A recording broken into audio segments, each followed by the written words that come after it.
17,000-year-old remains of blue-eyed baby boy unearthed in Italy. The well-preserved remains of a baby boy who died 17,000 years ago in what is now Italy reveal that he had blue eyes, dark skin, and curly hair.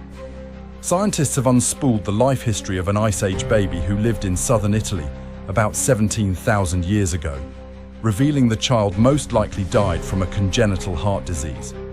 The tiny remains of the youngster also showed evidence of poor development and inbreeding, while a DNA analysis revealed that the child was male and likely had blue eyes, dark skin, and curly dark brown to almost black hair, according to a new study published September 20 in the journal Nature Communications.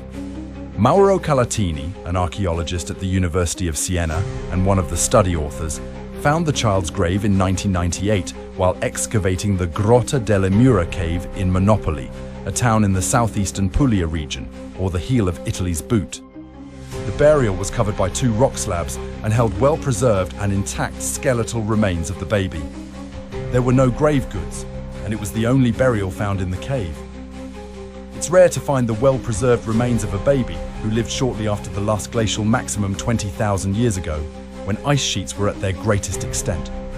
Places like southern Italy were slightly warmer than other parts of continental Europe at that time, and likely provided a refuge for the people who buried the baby boy. A skeletal analysis revealed that the child died when he was about 1 year and 4 months old.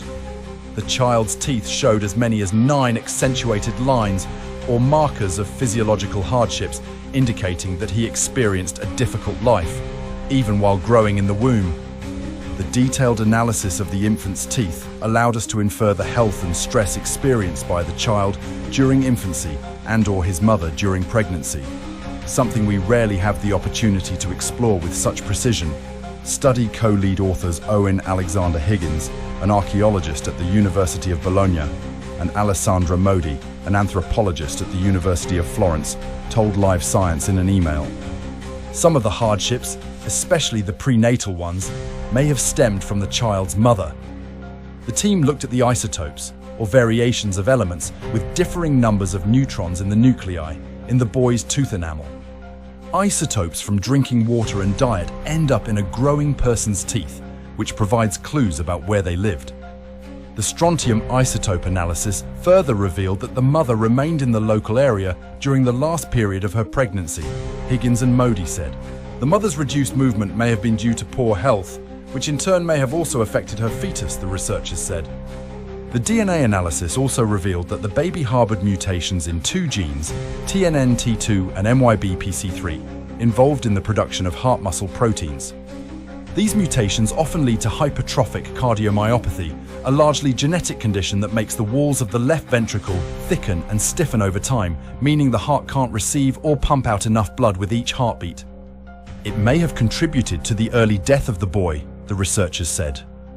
The boy was genetically related to a band of Ice Age hunter-gatherers that descended from an ancestral group called the Villa Bruna cluster, the DNA analysis also showed.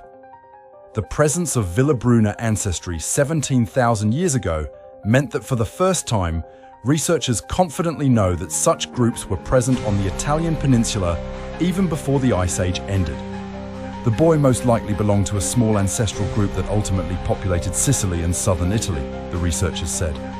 Since the group was small, inbreeding was not uncommon, as evidenced by the boy's parents. The analysis of the nuclear genome suggests a high degree of relatedness among the parents, which were likely first cousins, Higgins and Modi said.